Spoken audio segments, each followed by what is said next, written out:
Our president, Donald Trump, has released his Easter message, and I am going to record my reactions. Those know that I have not been the biggest fan.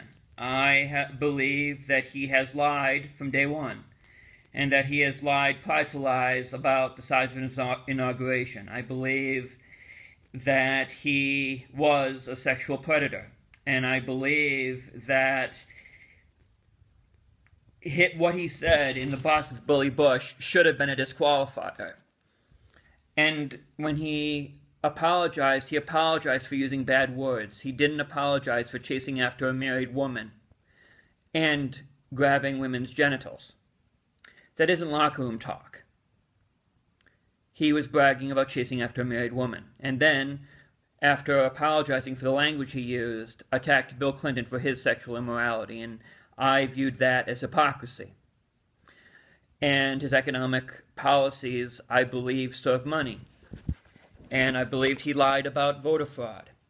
But I hope and pray that in this video he will say that he's accepted Christ and that he has repented and that he will serve God and not himself and not money. Let's see if it, I hope, comes true. My fellow Americans, this is a season of great hope. This week, Jewish families across our country and around the world celebrate Passover and retell the story of God's deliverance of the Jewish people. Yes. The story of the Exodus is a story of freedom. It is a story of an incredible people who were liberated from oppression and raised up the face of humankind. Amen. Through the centuries, the Jewish people have lived through one persecution after another, and yet they persevered and thrived and uplifted the world beyond measure. And now the state of Israel stands as a monument to their faith and endurance. He is a defender of Israel. Another day of faith and celebration is also upon us. This Easter Sunday, Christians celebrate the resurrection of Christ and the promise of eternal salvation. It is a holy day of reverence and worship. On here we agree. I don't know if a president sharing and talking about Easter in this way violates the First Amendment, but it is. As a Christian, it is a day. We celebrate that we are no longer slaves to our sin, that we are no longer slaves to greed, we are no longer live by our own devices. We are no longer living for the flesh, but living for the Spirit.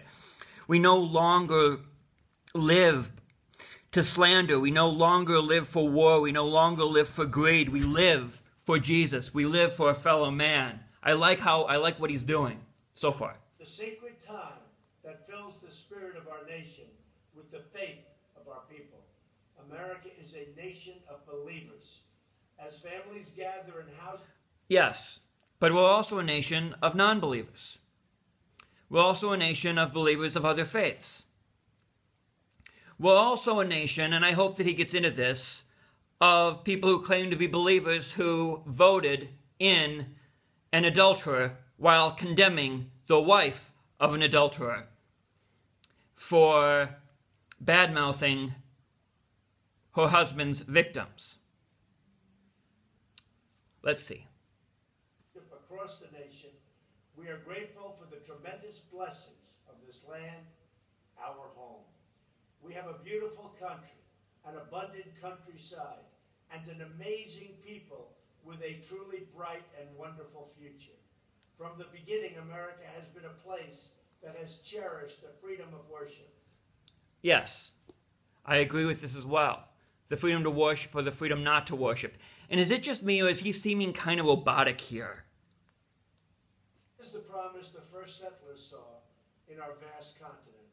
And it is the promise that our bravest warriors have protected for all of our citizens in centuries since, a long time ago. Sadly, many around the globe do not enjoy this freedom. And one of the gravest threats to religious freedom remains the threat of terror. On Palm Sunday, as Christians around the world celebrate the beginning of Holy Week, ISIS murdered at least 45 people and injured over 100 others at 2 Christian churches in Egypt. I mourn for In them. this barbaric attack, we mourn for those who lost loved ones, and we pray for the strength and wisdom to achieve a better tomorrow. One where good people of all faiths, Christians and Muslims and Jewish and Hindu, can follow their hearts. All this I agree. All this is good. according to their conscience. With God's grace, life always triumphs over death. Freedom overcomes oppression, and faith extinguishes fear. This is the source of our hope and our confidence in the future. Again, all this I agree also want to with. give a special message to those struggling Americans who have felt for too long the bitter taste of hardship. I want you to know this White House is fighting for you. We are fighting for every American who has been left behind. We are fighting for the right. By gutting assistance to the working poor, by making sure that the air that they breathe is not as safe, the water they drink is not as safe. All citizens to enjoy safety and peace, and to work and live with the dignity that all children of God are entitled to know. As long as we have faith in each other Good and words. trust in God, we will succeed. Thank you. Have a happy Easter. The problem is,